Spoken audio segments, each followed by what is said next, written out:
Welcome back to another episode of the Zeal show.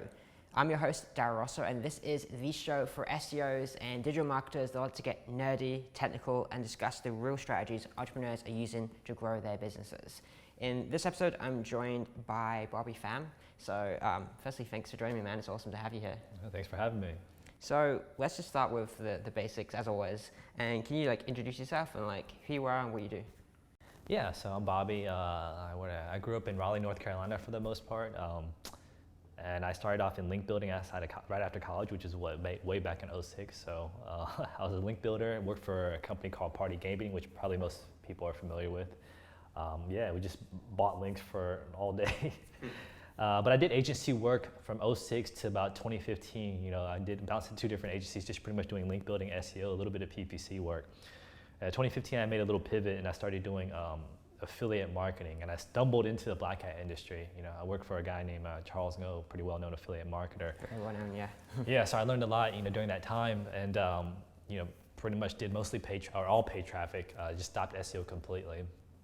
And then in mid 2017, I got out of that, and I pretty much just went on my own, trying to figure out what to do. So I was bouncing around between, doing some affiliate marketing still and some client work as well. And then I guess starting about mid last year, I pretty much full-time all client work, freelancing up until about a couple months ago. I had created my own little agency, and here we are. So. Nice, man. That's awesome. So even within that, there's a lot we can talk about. I'm curious about, what was it, 2006, you got into SEO and link building and stuff.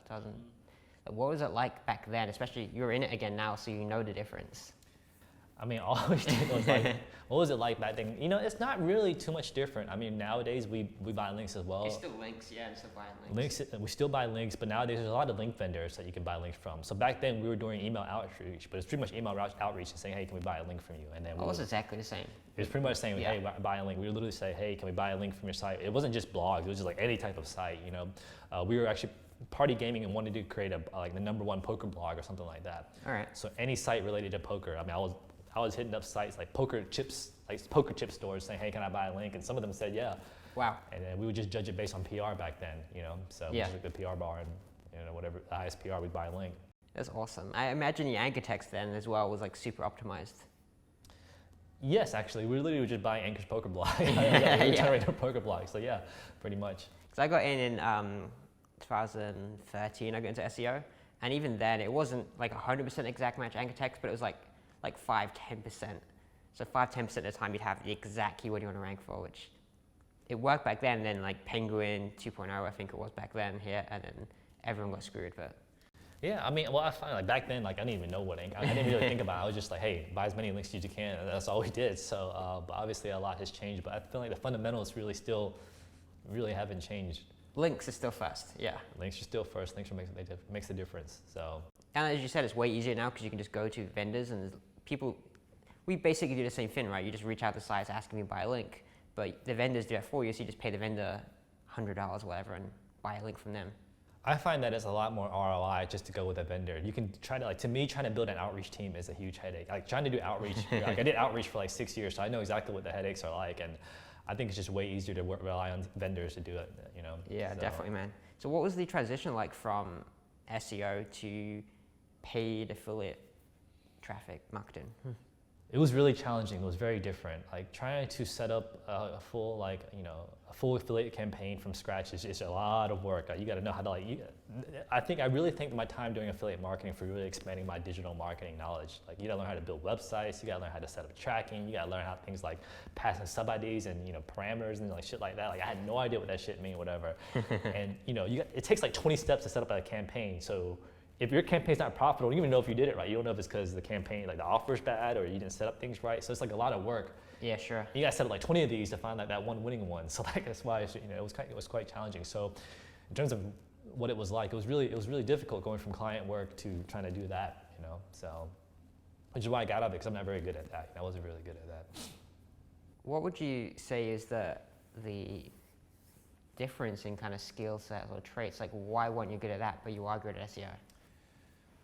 Well, I think I'm more of a people person. I actually thoroughly enjoy, interacting with people, learning with people. And I think my biggest skill set actually isn't SEO. I just happen to be okay at it because I've been doing it for so long. But I think my biggest skill set is actually selling and customers and account management, and I guess customer service and stuff like that.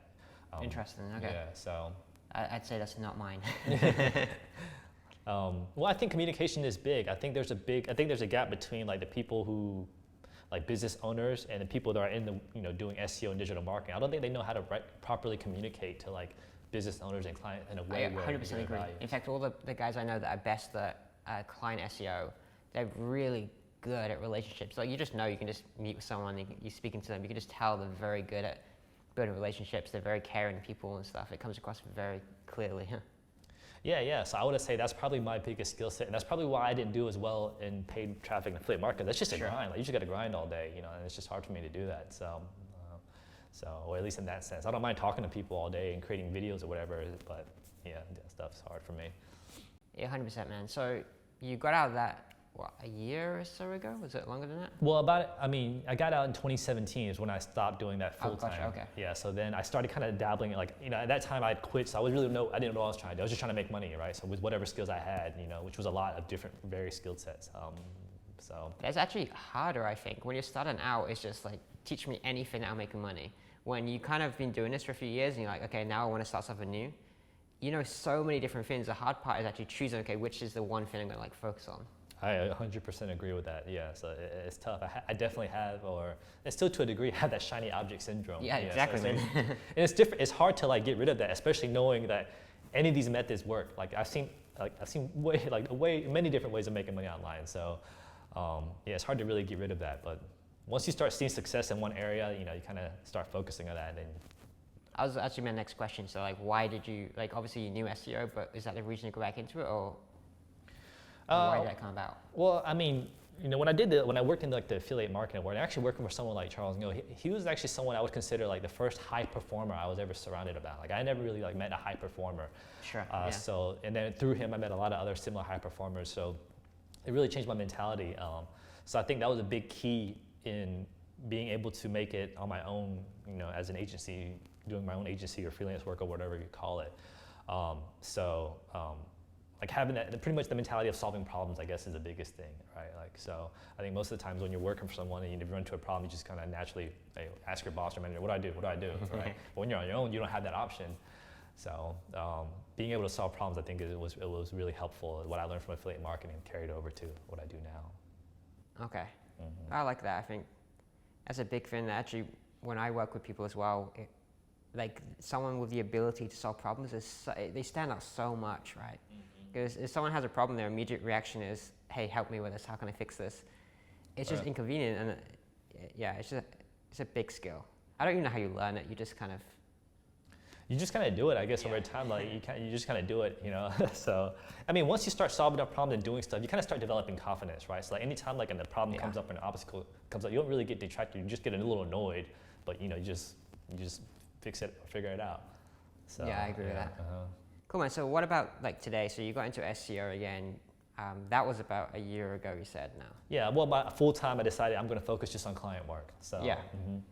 So what is going on with that now? Like how many clients you're working with? What sort of stuff are you doing? Yeah, so I think I have about 11 or 12 clients now. They all range between link building or either link building only or full service SEO for the most part. So yeah, all of them came from, I got them all from UpWork actually. So yeah, that's just going. I have a little team. Like I found like an outsourced team that I kind of outsource most of the work to, and I got a couple of my own freelancers that work with me and help me on fulfillment and stuff like that. Cool, man. I have a few questions there. Let's start with the team aspect is interesting. So like, you land a client today, what is your process? What happens? So as soon as I land a client today, I start with like onboarding. So probably general stuff like getting access to their analytics and all that stuff. Usually, pretty much every campaign, pretty much all campaigns, I try to start off with like a 4-month term, a 4-month agreement, right? So the first 4 months, that's my time to really prove to you that I know what I'm doing, that we can get you results. I also try to over-deliver on service, try to build that trust and stuff like that. And then after that 4 months, we evaluate the campaign, say this is where you were, this is where you are now, this is what we did for you, so let's re-up, let's increase the budget, let's do something else. Or if it was only okay, then I'll say, I recommend we just continue what we got going on, and then we'll reevaluate a couple months later. So those are usually the two options after that initial agreement. I'm curious though, because I already knew you did 4-month campaigns. I'm curious about 4 months because I don't think it's very long for SEO. Like you know as well, like it takes ages. I guess if you're just doing links, it's fine. But if you do like full-on SEO campaigns, like I don't really find 4 months is enough to do that much. It's tough, right? So I'm kind of in the middle. So I think that some SEOs state that or preach that it takes longer than it actually does, but I don't think it's as obviously, most clients expect things to happen in 1 month. That's just not going to happen. Yeah, you need at least you really need at least 3 months. 4 months I like to pick because I like to establish the first month is kind of like the foundational work. Hey, we're gonna, do your on page. We're gonna do your technical, absolutely, stuff like that. It also takes like 3 to 4 weeks to get any links, anyways. So the first month to me, I see it as like kind of the setup month, whatever. And then it takes like, at least 1 or 2 months or even a couple of weeks after that initial work to see results from there. So I like having 1 month of kind of setup and stuff and then 3 months of consistent work to see, see the results of our work. So. Yeah, I think 4 months is where you start seeing results. So I like 6 months. Yep, 6 months is slight difference, but 4 to 6 months I think is fine. It doesn't take a year unless you start like a new site or something like that. Then it may, but for an existing client with an existing business, most clients are going to be ranking somewhere anyway. That's true. Not that great, but somewhere. Yeah, those are the clients you should be targeting for. I wouldn't recommend targeting clients that are brand new. No, it's horrible. It's hard. Yeah, so. For multiple reasons as well, because they're also like a new business. So investing money is oftentimes a bit scarier to them. Yeah, I mean, I would not recommend people try to target clients that are brand new I would not recommend people targeting clients that are trying to like rely on you. Yeah, to exactly. make their business That's happen. the problem. Yeah. So that's not a good look. So it's generally because in SEO you're going to have months where you're going to have ranking fluctuation, traffic fluctuation. That's going to happen, right? Yeah. So if a client's revenue is down, they're going to come at you and be like, hey, and so. Because that's what it's like sometimes, though, isn't it? Some people come to you and they're like, hey, here's $1,000 a month, which is such an insignificant amount of money. It's like, here's only $1,000 a month, build my business for me. Like, bring in all my clients and make my business what it is. Yeah, pretty much. You obviously want to avoid those clients. So you want to do a better job of filtering those. If you were to look at your average client, I know you said you're in multiple different verticals, multiple different niches, but is there any similarities in them? Similarities in terms of like revenue size, in terms of like mindset of attitude of the business owner, in terms of things that are a little bit harder to kind of think about, but you could kind of lump sum. This is the type of clients that are good to get. I think the type of clients that are good are the ones that are patient, right? The ones that know that it takes. And I think I was talking to you the other day, and you mentioned like not all business owners are the same entrepreneur, or something like like. Yeah, my point was some business owners are just running a business, others are actually entrepreneurs. Yeah, so those are the ones you target. So for example, I had a recent client, whatever, and honestly, I thought for sure, like after the initially I had a 5-month campaign for them. That's the first 5-month campaign, and I looked at the campaign over time. I'm like, man, it wasn't that great, and it didn't really help. We didn't really help with the pandemic either, right? We got them. We got them results.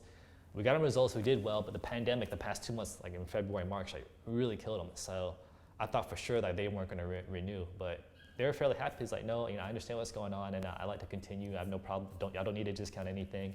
And their niche is actually kind of based on, as soon as the pandemic's over, like their niche is going to blow back up. So nice.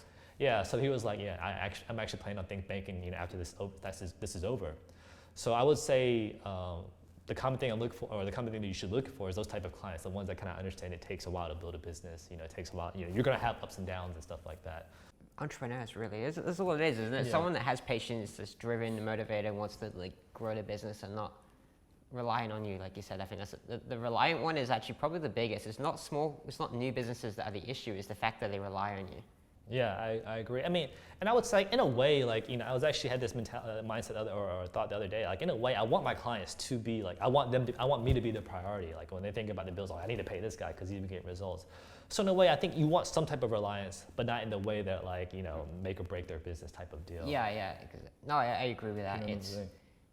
Yeah, and also in the lines of them thinking of as an investment. So they should definitely value you, of course, but it's not like,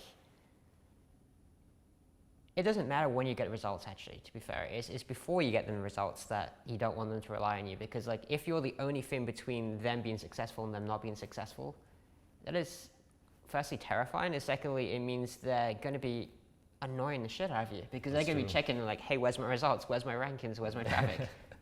That's true. That's true. So yeah, I mean, and you honestly, you only really figure out how to deal with those clients through over time, whatever. After you've dealt with some of those clients, or whatever. So after you do this for a while, you kind of get some confidence and know how to filter those out. So, but yeah, I agree with you. Absolutely. Okay, so let's just go into actually how to get the client. So UpWork is your main thing, which I think is absolutely awesome. Yeah, no, I mean, UpWork is the main, I was lucky. I got introduced into UpWork on the client side. Actually, when I was working for Charles, we use that platform to outsource and find freelancers all the time for miscellaneous tasks. Yeah. But being on the other side of it, I would, when you post a job on UpWork, you're always getting people applying for jobs and stuff like that, right? And I would see just terrible proposals, just very poor written or no effort put into it. I hate them so much. Some of them sucks. Yeah, I know. And there's so many, and you got to filter through them. It's actually a task to I don't do that myself. Going through all the job listings. No, you're right. It is very annoying.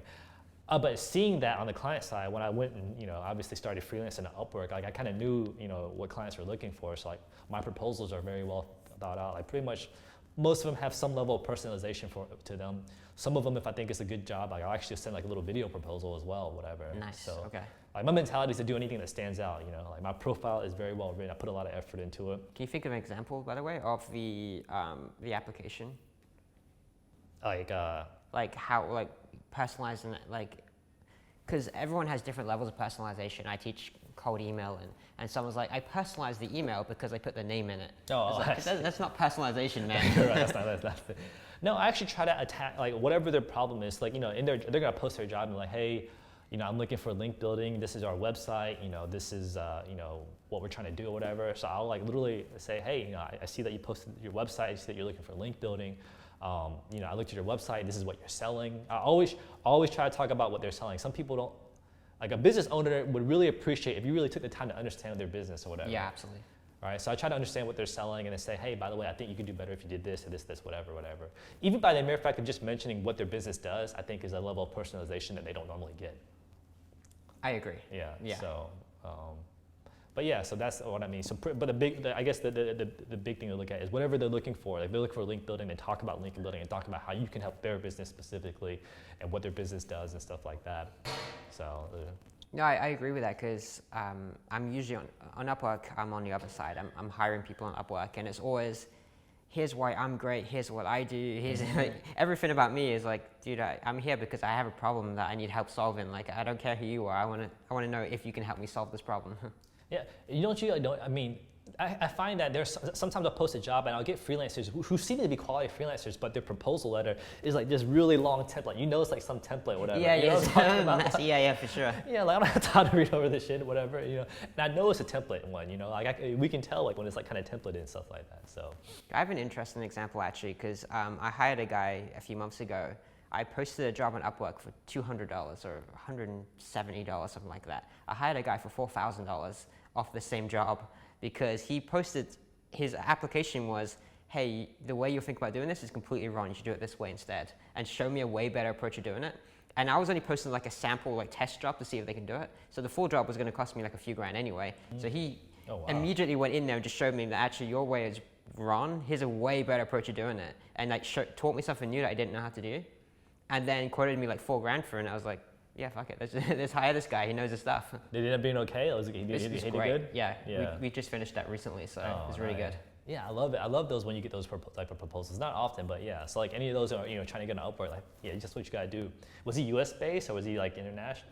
Eastern European. Man, I love Eastern European. I love it. So I made the switch from Filipinos to Eastern Europeans. Are you really? Yeah. So, but it was a side thing or whatever. Yeah, it's interesting. Yeah, I think that sort of thing is interesting. I'm curious about when you're doing that, how you balance kind of the cost of time to manually apply with personalization and stuff. Are you applying to 10 jobs a day, or are you just getting invited to them? How does that work? Both. I mean, when you're first starting off, you don't have a profile that gets a lot of invites. Well, I take that back. Actually, no matter what, you're going to get invites actually. So you're going to actually get invites even as a beginner or whatever. Obviously, the longer you're there, you get more or whatever. But when you're first starting up, I highly recommend just proposing to as many jobs as possible. There's jobs that I got I applied to this job, and months later they just hit me back, whatever. So I would just recommend applying to as many jobs as possible. You should actually have some form of it helps to have some type of template, whatever. So I have different, I have an SEO type template, I have a link building type template, I have a digital marketing type template, whatever. Copy and paste it, but then I go in there and I'll personalize it according to, whatever they're looking for. I presume that's like a 2-minute job, right? It's not like a ton of time personalizing it. Yeah, I mean, now I've gotten it to the point where it pretty much takes me about 2 to 5 minutes per proposal or whatever, so. But I mean, it's one of the things, in the beginning, sometimes I would spend 10, 15 minutes on a proposal sometimes, so you kind of learn how to get better over time. I guess also it's going to depend on the budget. Come back to that, because I'm curious, how does the budget even work? When these guys are posting on UpWork, are you applying for jobs where they're like, I want to spend $1,000 a month, or is it more likely I have a $1,000 budget, or $1,500 budget, or $2,000 budget? What does it look like? Well, I filter it by expert. So there's they have the entry level, intermediate, and expert, and I usually filter by just experts. When you're looking for jobs, just expert level or whatever. The annoying thing is, for some reason, I think when you're setting the jobs, if you're a client and you're posting a job, if you set expert, it tells you the estimated price range or hourly range or whatever. So sometimes it's surprising me, people looking for experts, but they only want to pay entry level prices, which is kind of a little frustrating. But I just apply for expert jobs. The only time I might not, if I see a job and it's already filtered as an expert, if they specifically say, hey, we only want $200 or $400 for a job that I think is going to be much more than that, I just ignore that. Sure. Yeah. Okay. But but even then, there's been a lot of cases where people had a set budget, and I was able to upsell them for much more than that, anyways. So, I would say just get out there and apply. Yeah, I was just more curious because, if someone's posting a job for on page for a few pages, something like that, and it's the budget's $200, $300, do you just apply for it if you think it's probably gonna be worth it, even though it's a really low rate? I tend not to apply for people looking for a very specific task. I mostly apply for people looking for, hey, I'm just looking to get more traffic, I'm looking to improve our rankings, or I'm looking for more help. Gotcha. So I usually don't apply for those. So how specific? Are they looking for SEO, or literally just, hey, we have this site, we want to know how to get more traffic to it? Nowadays, I look for mostly SEO. I try to see if I can tell. You can kind of tell based on the things that they say, if they have some type of online presence already, if they're making some type of money. Yeah. So I try to target those, but most of the part, people are just looking for SEO. Now I've recently started to focus just on CBD and cannabis brands. So those are the kind of the niche I'm trying to focus in on. So a lot of times those guys are just looking for traffic, whatever, and I'll try to steer them to SEO. How does that work with UpWork? Because one of the issues I've seen with UpWork is that it's hard to scale, especially when you want to kind of systemize things, because it's hard to get within a single niche or vertical. It's hard to get a very specific type of client, a very specific type of service over and over again. Yes, that is true. It is difficult to scale. How to do? I mean, there's more than you think. Yeah, it's kind of difficult to scale. I guess it is a little challenging, but my mentality is all I need is a couple of clients paying at $3,000, $4,000 a month, whatever, and then that's enough. And then eventually I'm just going to kind of focus on these clients for a while. Okay. So that's kind of how I approach it.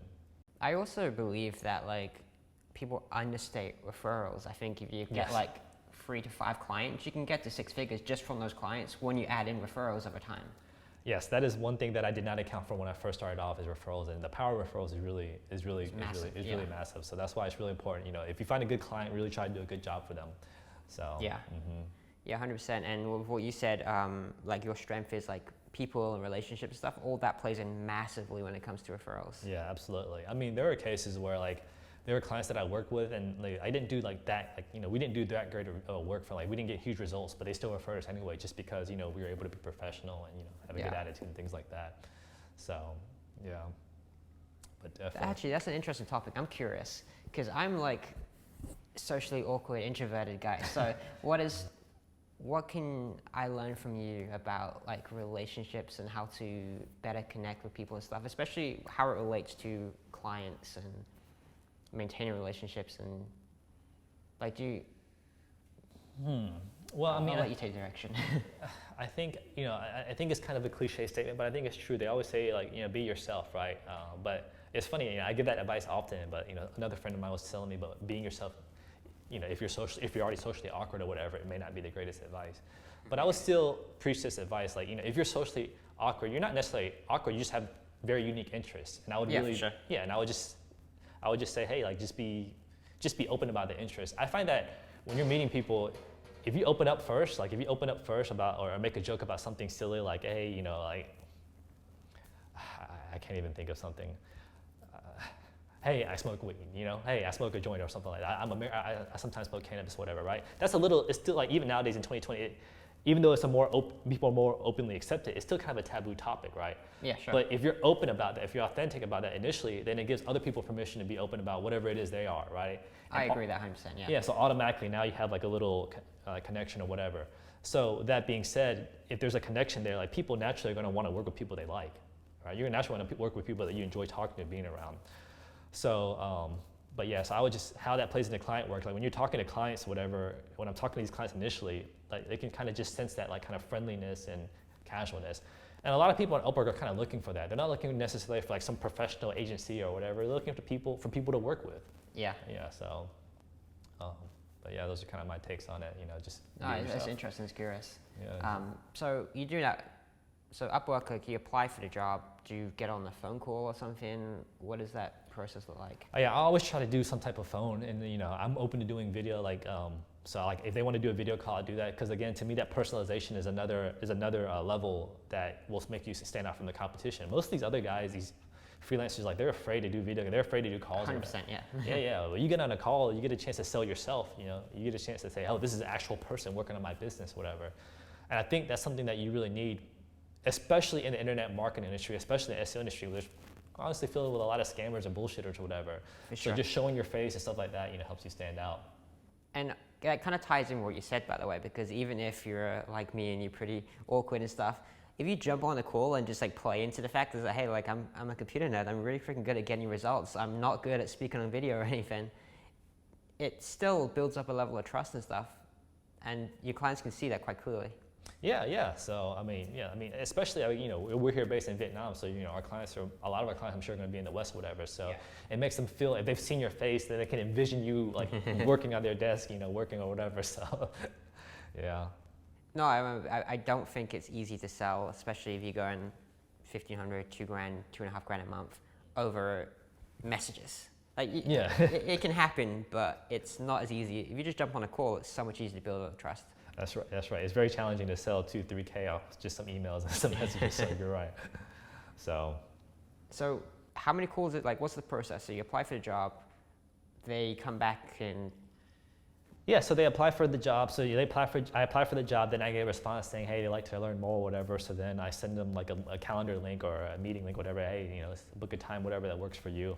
Now I also try to send them some type of pre-qualified form. So I just ask them like a couple of questions. I use Typeform and say, hey, can you answer these questions or whatever. That purpose is to actually figure out what their budget is. So I try to. Interesting, okay. Yeah, so I send that form out. But I find it's important to not say necessarily like, what's your budget, because I think that. I ask, actually, I do. You ask your budget? On the call though. Oh, you ask on the call? Yeah, because I find that, you know, if I'm on the call and I already know kind of what they're willing to spend, then it makes it easier for me to propose something, right? If someone's in their mindset is ready to only spend like $1,500 and you try to propose $4K, you know, yeah, for sure. You're gonna have a big challenge there. Actually, on my site now, if you apply, if you like contact us, it literally says like, what's your budget? Like $1,500, $2,500, $2,500 to $4,000 or whatever, and you just tick the budget. So then immediately you kind of off on the right foot already. Do you find that with that being said, has it been easier to sell prospects or whatever?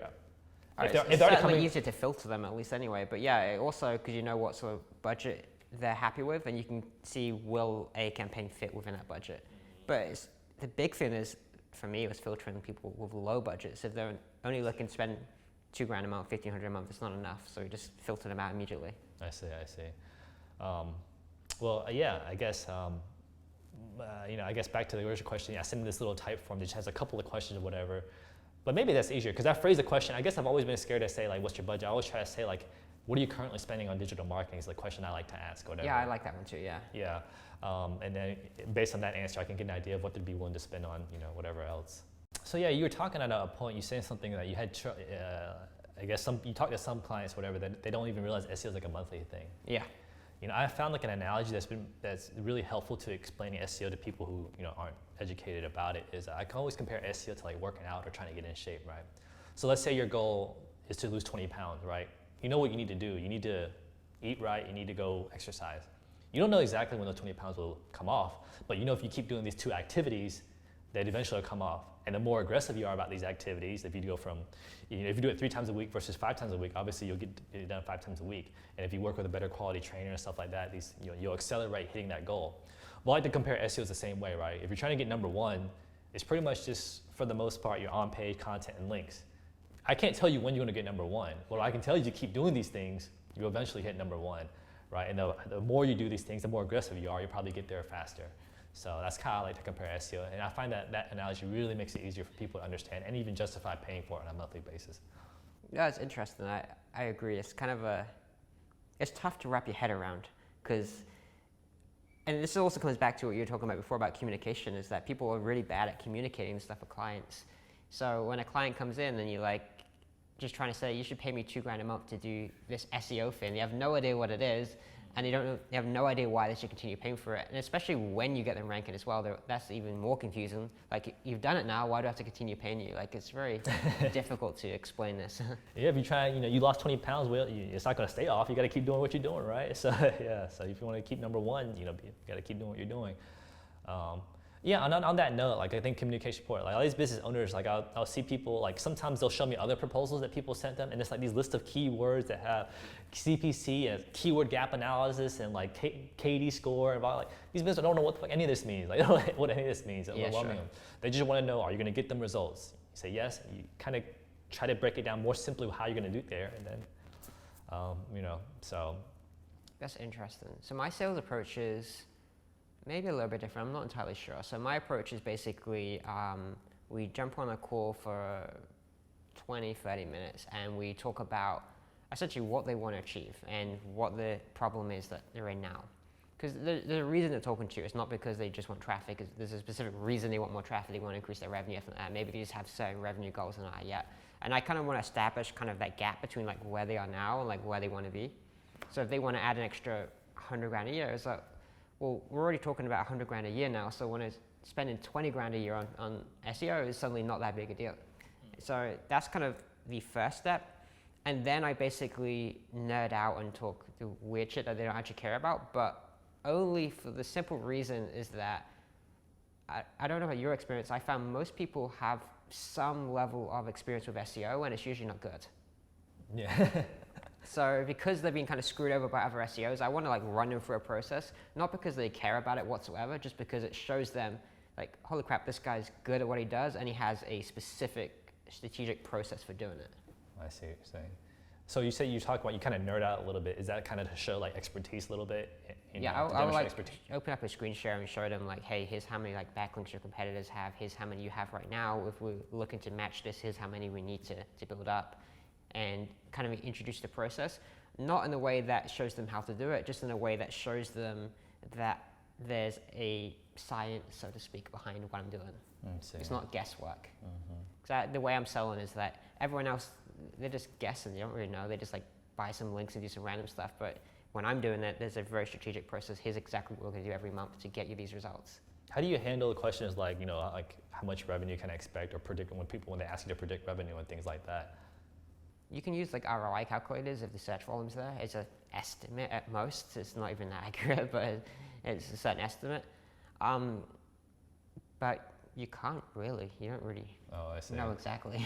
So you just try to give them some number, say, hey, this is a really rough estimate, but this is something if you're looking. Yeah, because you can kind of run through like, hey, here's the search volume. You can even like use like Ahrefs, and Ahrefs predict how much traffic the top ranking sites are getting for a keyword, and if the client knows their numbers, you can run through his, like if they know that their organic traffic's currently converting at 3% or whatever, then you can run through their numbers and that makes sense. But if it's a smaller business that doesn't know their numbers, then obviously you can only just like, okay, well if 10% maybe call you up and then X amount of them book an appointment and X amount of them buy, then you have a rough sort of idea. What about you? Do you have a way of explaining it? I mean, like I always try to tell them, like I kind of do a little bit what you're talking about. So I take the click traffic in Ahrefs and I'll multiply it by X% or whatever, right? So 2 to 3%, whatever. Saying, hey, if we rank in the top 5 or top 3 for these keywords, we can expect, I take a percentage of that click traffic and then base it on, however much their how much they get per order or per customer or whatever. Say, but I always try to make a disclaimer like this is a really, really rough estimate. Right? It's really hard to, yeah. So, but I find that they just seeing that number makes them, feel like you have some type of plan in place. I guess is what you're kind of alluding to. Yeah. So the way I kind of approach it is, on the first call, we're not even talking specifics. We're just talking about what they want to achieve. And if they say they want to increase their revenue by a couple $100,000 a year, or they want to expand it to this new location, then usually we can do it. So we're not directly saying, I'm going to get you these exact results with the campaign. But if we're talking about their goals and I think I can help them achieve those goals with the campaign, then I'm going to tell them so.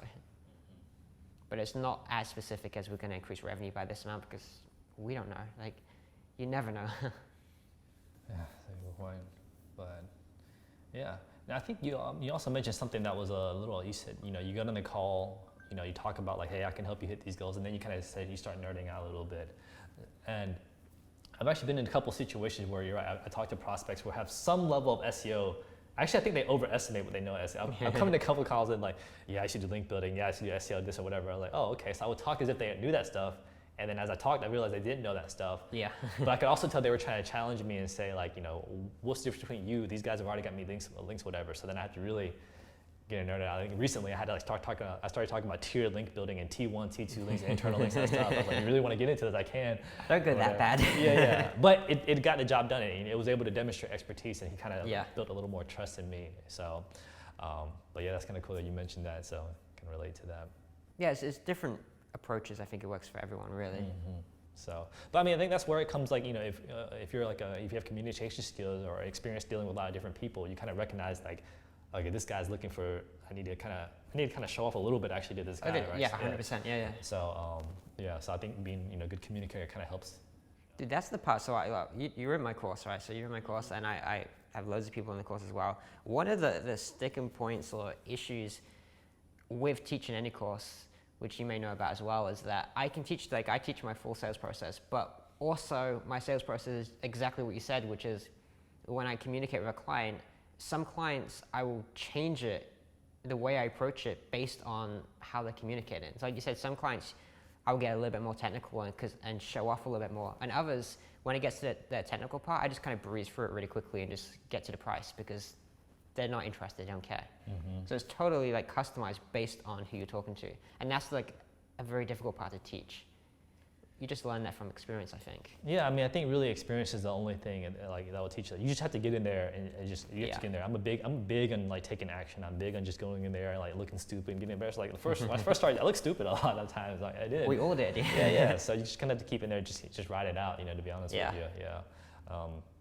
I think what was helpful for me in your course is when you talked about the video like emails or whatever. So that's where I got the idea for doing videos. Like a lot of my proposals, initial emails had like a video in there with me in there talking about their website or whatever. So there's actually something I don't think people realize when I taught the approach. The only reason for the video is to build up a quick level of trust, so it makes it easier to push them to go on the phone call and easier to sell when you get on the phone.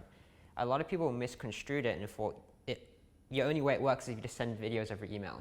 And exactly that way of video is like, no, it doesn't matter what the video is, it's just, or the format, it's just about building that trust quickly. Mm-hmm. You look a lot different from someone who's sending some random cold outreach email or whatever versus an actual video and going over their business and like showing your face and stuff like that.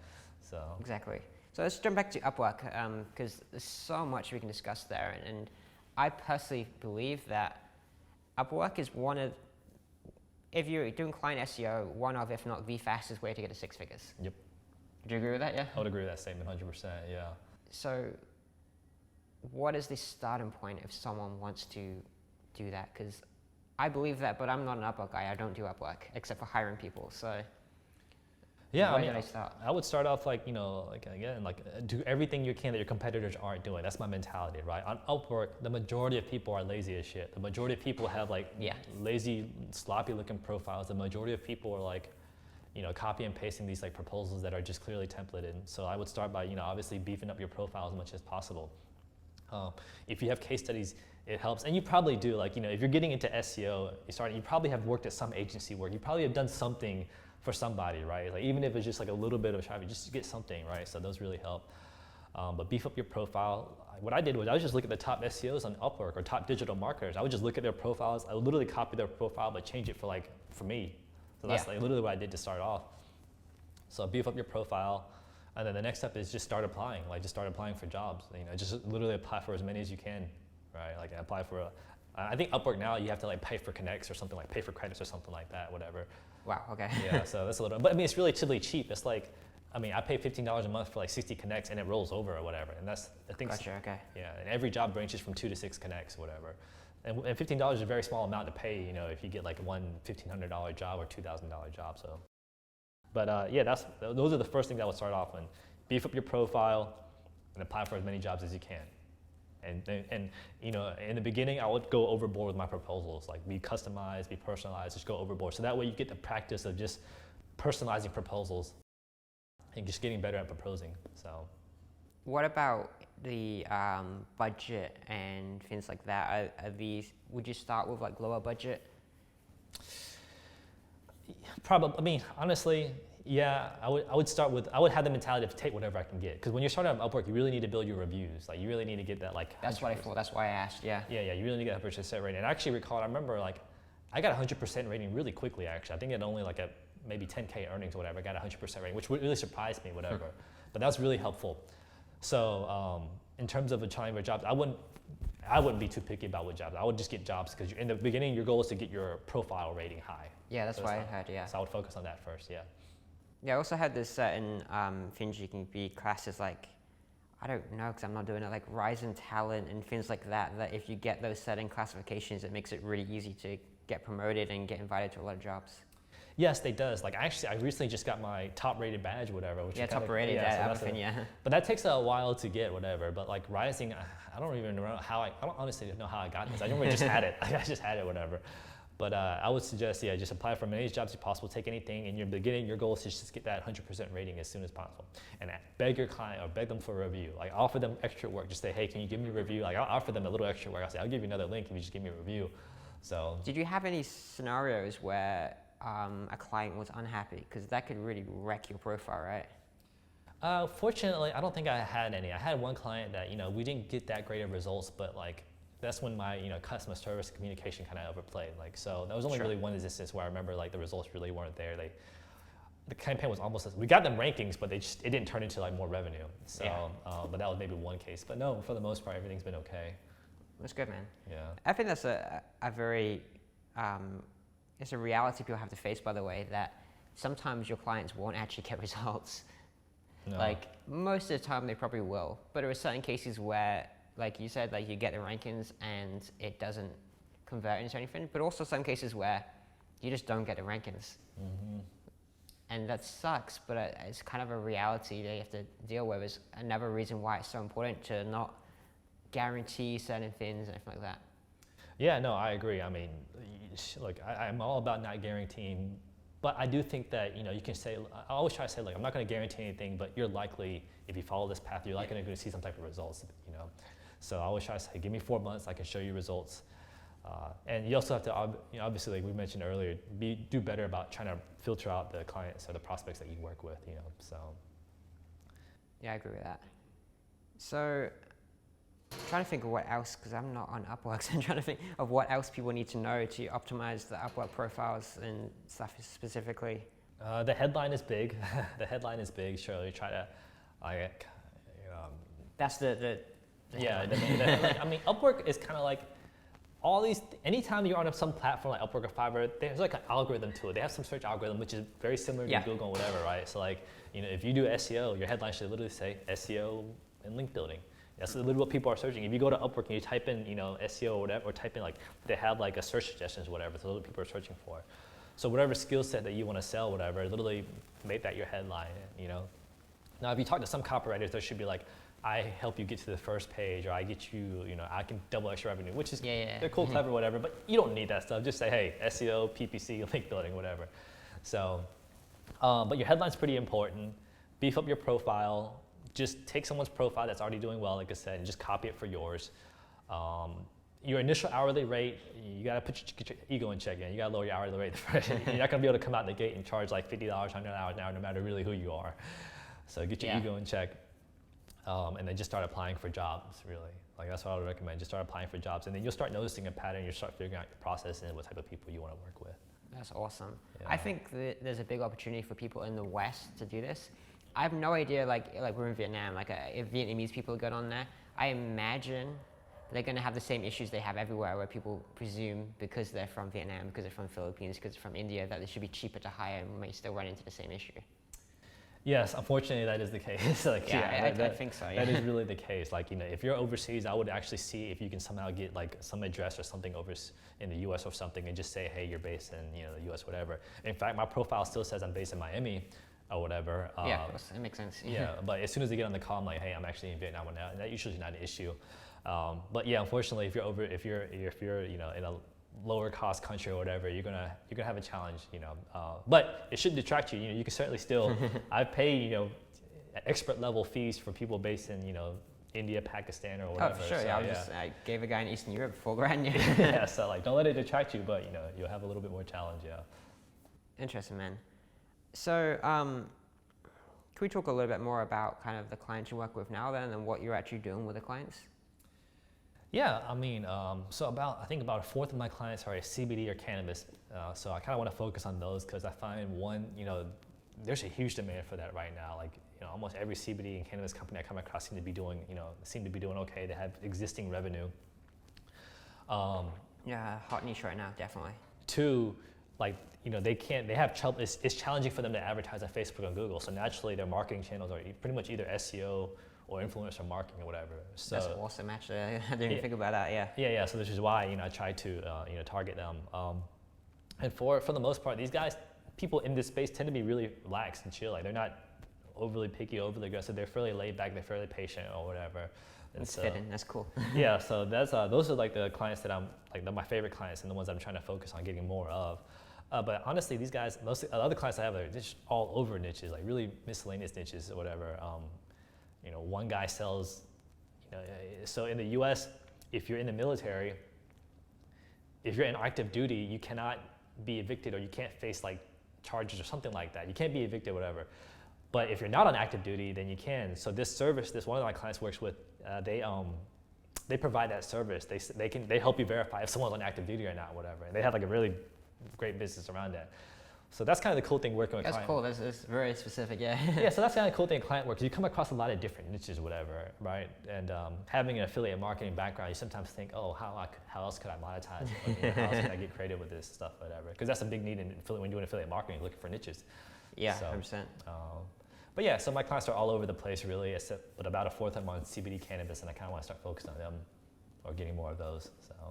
Did all of them come from UpWork, or some of them referrals after the fact? I think maybe with the exception of 2 clients, all of them came from UpWork. Okay, awesome. Yeah, so. And in terms of the campaigns you're running for your clients, most of it's link building, you said? No, I would say half is link building and half is like complete SEO, which includes link building as part of it or whatever.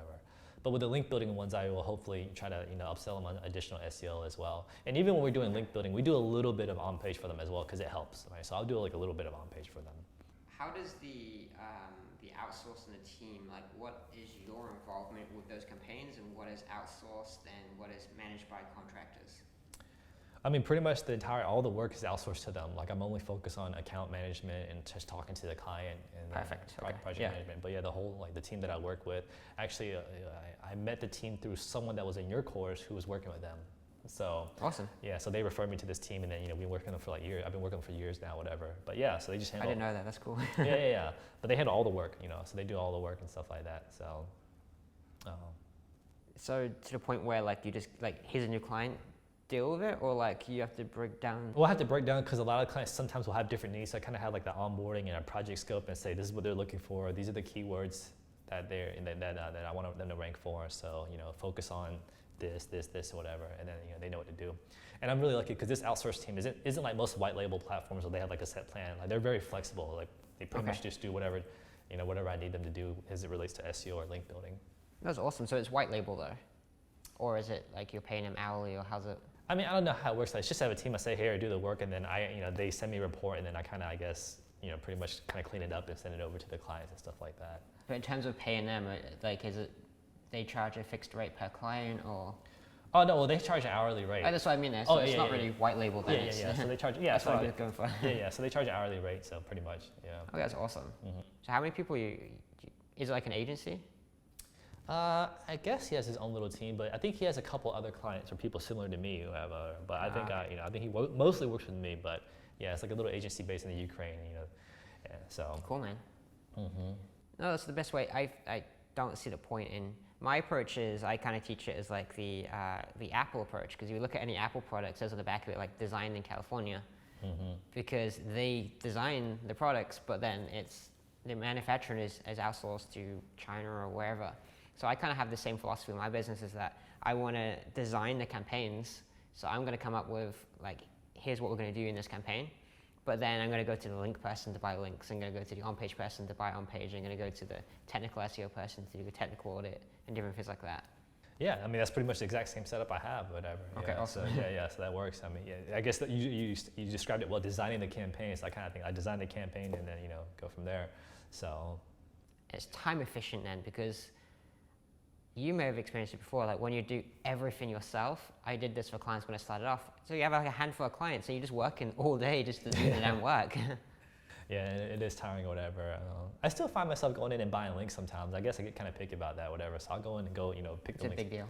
Yeah, I kind of pick the links myself, but yeah, it's a lot of work. So. How time consuming? So you got 11, 12 clients. How time consuming? Like how much time are you working right now to manage those clients? I'd say my average week, it really varies. Like throughout the months, there's some weeks in the months that I'm more busy than others. Generally, like the first and the last week of the month, I'm more busy because I'm either preparing reports or just getting the momentum going. So I would say, I work anywhere between like on a busy week, probably 60 hours, but like on a lighter week, maybe 15, 10 hours really. So it's just really. That's decent, yeah. It really varies, really. I think that model of like, I'd say 8 to 15 clients. So 8 to 15 clients and outsourcing it the exact way you're doing it. It is really one of the better lifestyle businesses you can have. Yeah, no, I agree. So. That's awesome. So what is your goals going forward? Going forward, so yeah, I think I'm facing the issues of scaling because obviously it's difficult to scale client work or whatever. So I'm trying to think of creative ways to scale. Obviously, I can try. Affiliate marketing, not going back into like SEO affiliate even. It's tempting. Well, I've thought about going back into affiliate marketing and like building some sites similar to these clients that they're doing and proposing some partnership. But I'm also considering, and I may have talked to you the other day, like proposing partnerships or some type of rev share model or performance bonus with the clients. So essentially growing with the clients, whatever. When you're doing affiliate marketing, the one thing that's challenging is like, you're the middleman. You have to create a whole site that's in the middle and, the margins are slim, et cetera, whatever. Whereas if you're actually working with the client, have access to the client assets, and you can build a landing page on the client site, conversion rates are going to be much higher. Yeah, 100%. Yeah, so some of the things, so I'm kind of considering going in that route, whatever. And especially if you already have a relationship with the clients, it's very easy to propose these ideas to the clients. They trust you. Yeah. Yeah, that one client I was telling you earlier, the military guy, he almost completely trusts like whatever I recommend, which is a great feeling. So it makes me want to like do more for him. Dude, that is actually such a huge thing though, isn't it? When you have a client that trusts you, because I see people asking me for help with clients sometimes. They're like, hey, this client won't let me change the title tag or something. I'm like, how do you have a client that's paying you money to do this and they don't trust you to make the change? Like, what is up with that relationship? Like, you got to position yourself as an expert when you're going into these deals. Do you have any kind of thoughts on how to do that or how you do that?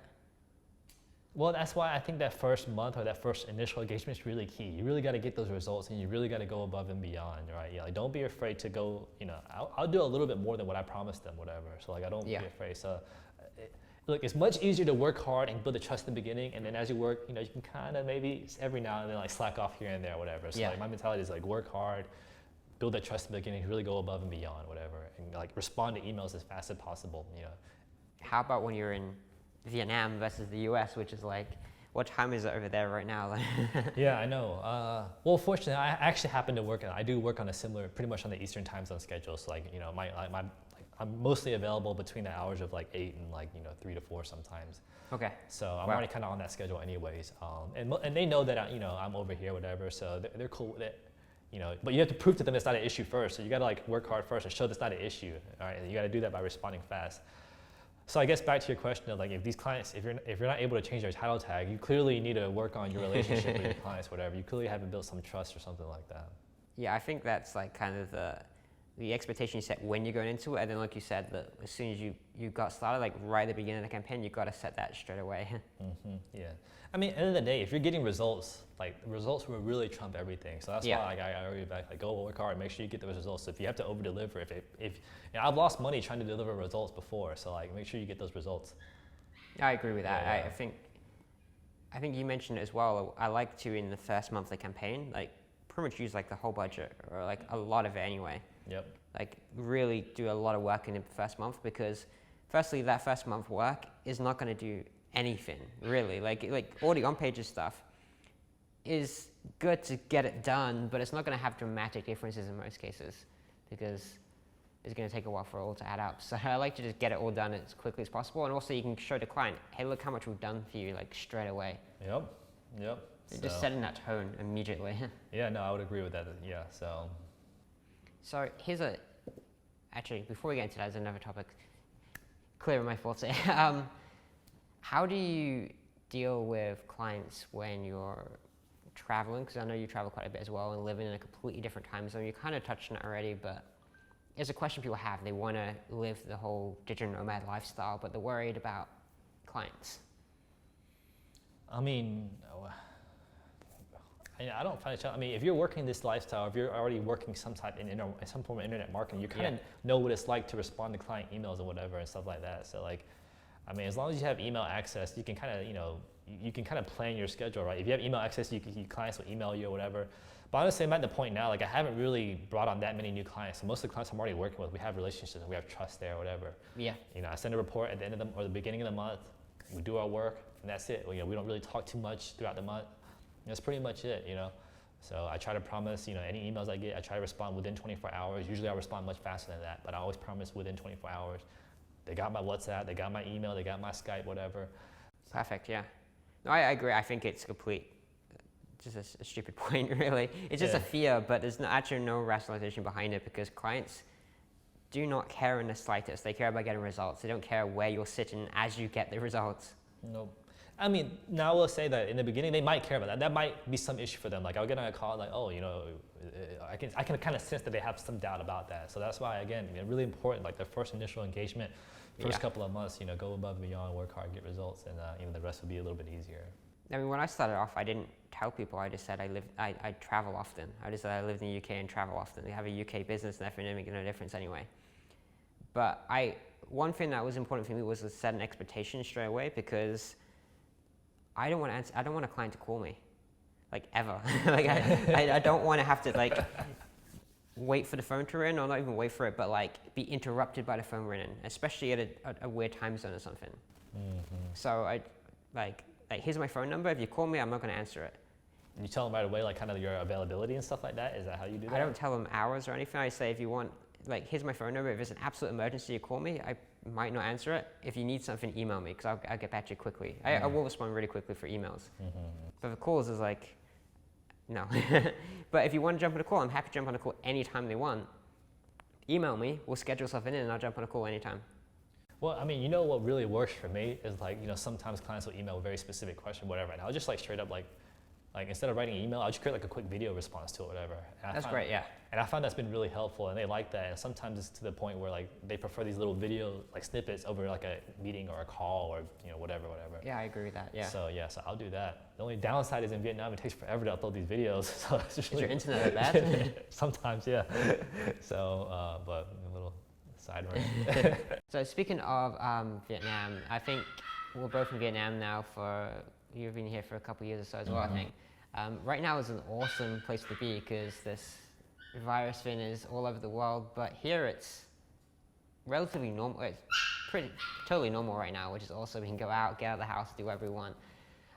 But on the topic of kind of the coronavirus and all that sort of thing, I know a lot of people lost a bunch of clients with all this going on. Did you have any impact with like losing clients, or clients having issues, or pausing campaigns or anything like that?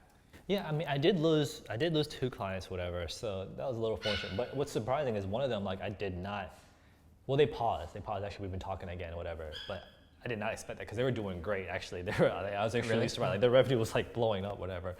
But no, actually, I haven't really found, for us, it really didn't affect. I feel like us, like a lot of my friends that work in the industry, it really didn't affect us that much. I was able to close a couple more clients, get more deals, whatever. Yeah. And the ones that I'm working with, revenue is still doing okay, with the exception of I think one, actually that military one, actually, are kind of struggling a little bit during these times, but exception of that, like everyone's doing okay. So, fortunately for me, it hasn't impacted myself or my clients' businesses. Most of them are online, or they're all online businesses, so that's probably, online activity. Yeah, that's good. Yeah. Online activity has really picked up in the past couple of months. Yeah, to be fair, even the guys I've seen that have lost some clients, I don't think most people, unless they just happen to be in a really, really bad niche that got hit, most people seem to be doing pretty well, I'm noticing, which is good. Okay, so final topic, and we can kind of wrap this one up. I'd love to talk about what you're doing in terms of your SEO strategy for clients these days and things like that. Especially, I don't know if you already mentioned it, but I know you started doing this in 2006, so it'd be interesting kind of what's changed. I mean, honestly, much hasn't changed.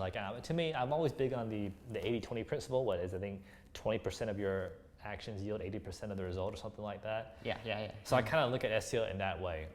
And to me, the 80-20 is link building and your on-page. And pretty much on the on-page, the biggest key elements are, to me, your URL, your title tag, and your H1, and then obviously the content on the page, whatever.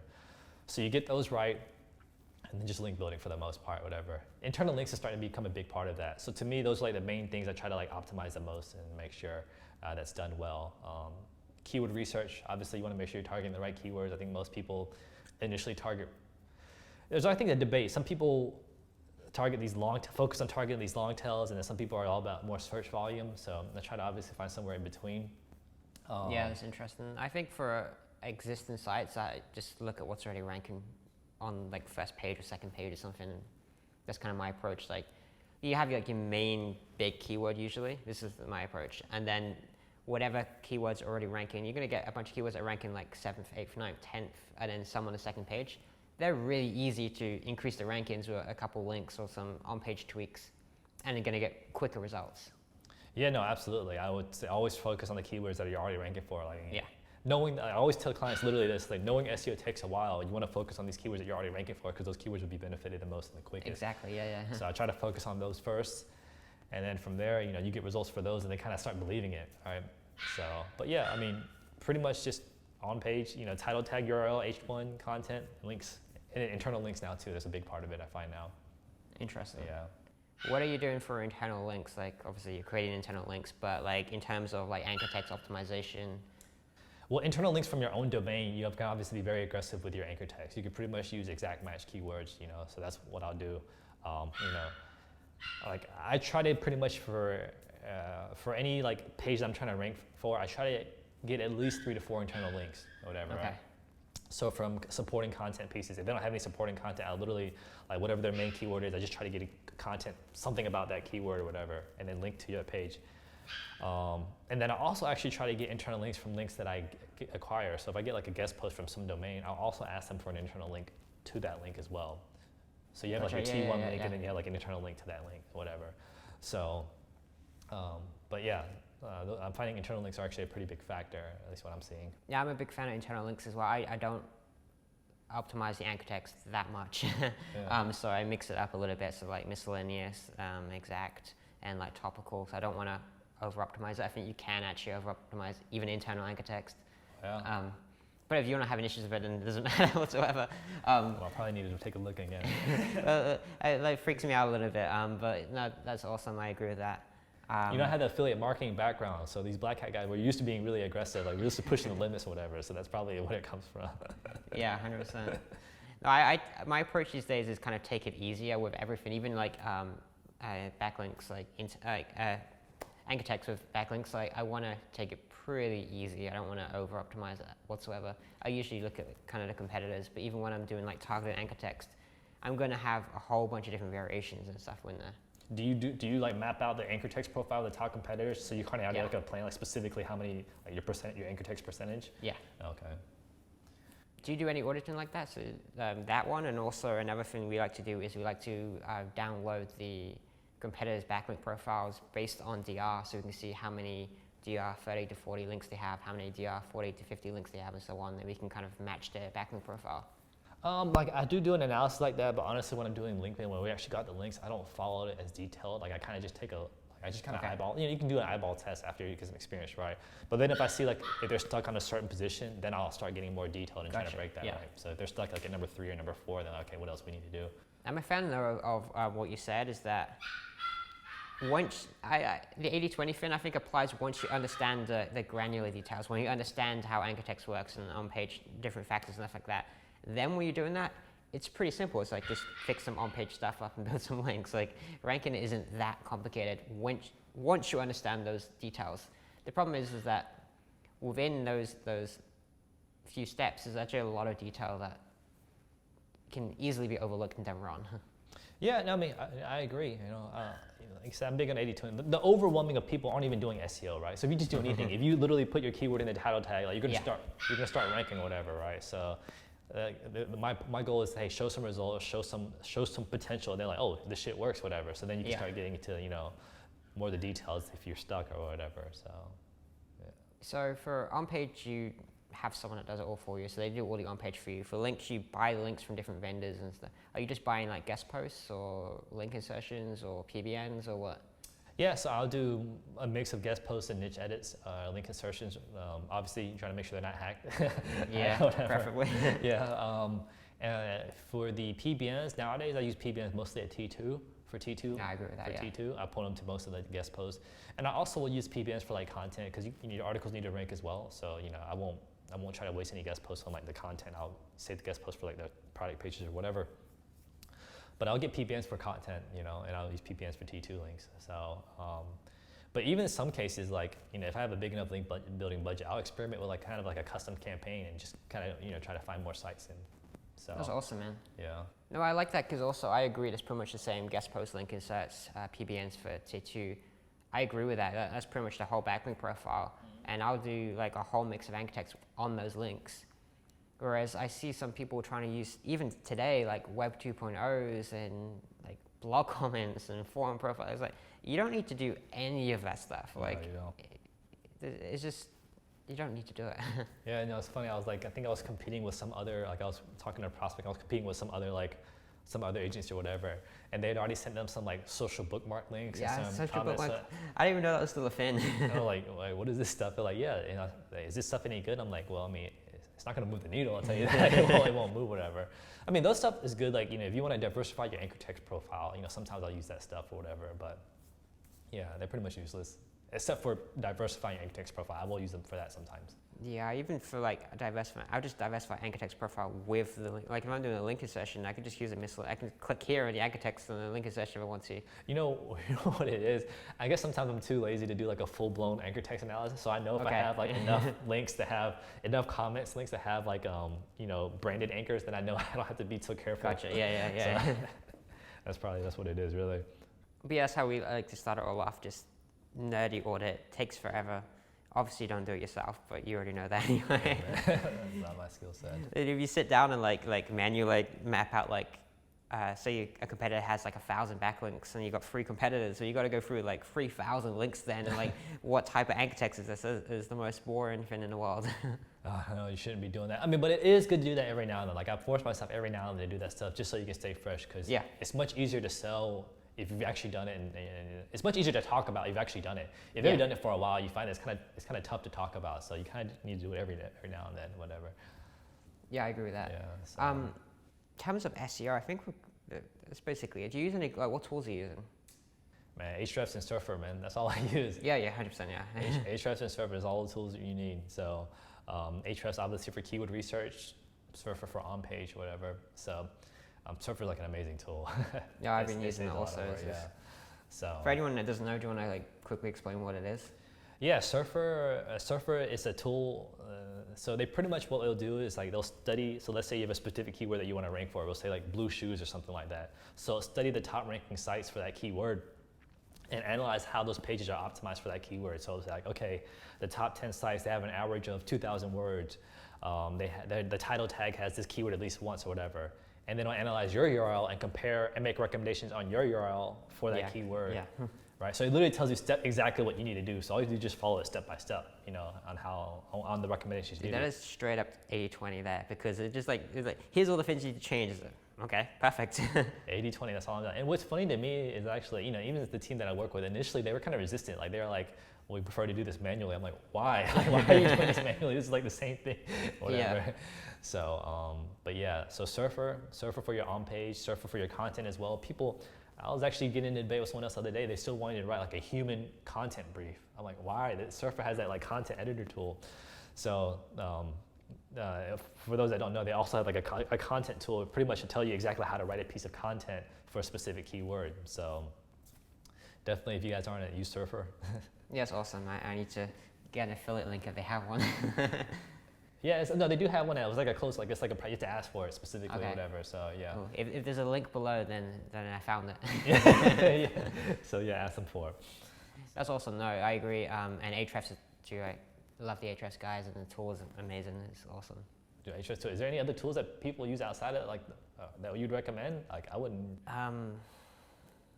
Probably. I don't know. That's like the main two that I'm using constantly. I've heard there's some tools bigger for like if you have like a massive site for like hundreds of thousands of pages. Like I know there's other tools that you can use that will crawl all those pages. Deep crawl and stuff. Is it deep crawl? Oh, that's right. Yeah, I'm not using it though, but yeah. Screaming Frog is another good tool. I don't use Screaming Frog hardly at all. Yeah, we use it. I know that's also a pretty good one that I would say. But those two, you're right. Surfer, Ahrefs are the main ones. Yep. I think if you have those two, you're good. If you're starting out, it's a little bit scary sometimes, but just you can land a client first if you have to. Yeah, no, Surfer, Ahrefs. I also, I use something called Agency Analytics for reporting as well. Yeah. Yeah, so really, really great tool for reporting as well. So that's another thing that again makes it way easier just using that tool. Then like Google Data Studio or anything like that gets complicated. Yeah, Agency Analytics is a little expensive, so I actually contemplate trying to get Data Studio to like set up and use it right, but it's kind of a little bit of a hassle. Agency Analytics is so much easier to use, and yeah, exactly. Client reports are easy, so yeah, whatever. Do you have any final advice for people that want to go out there and do this same sort of thing? My advice, I think, in like this stuff has always been like mentality, like focus on mentality. So I don't even really like talk too much to this. Just focus on the mentality, focus on the 80-20, and just get out there and start like taking action. I'm really big on that, whatever, right? You gotta have a lot of confidence. So you can get a lot of confidence. You have a lot of confidence that any obstacle you come across, any problem you face, you'll eventually figure out how to solve it. So just get in there, get your UpWork profile. If it even doesn't look pretty, just doesn't matter. Just get in there, start applying for jobs, whatever. Get the client, and then figure out how you're going to do SEO. Like, that's what I would say. I agree with that. I think we already said UpWork. I'd agree. It's probably the best way to get up to like 6 figures fast. Like 10K, 15K a month. It's not that complicated.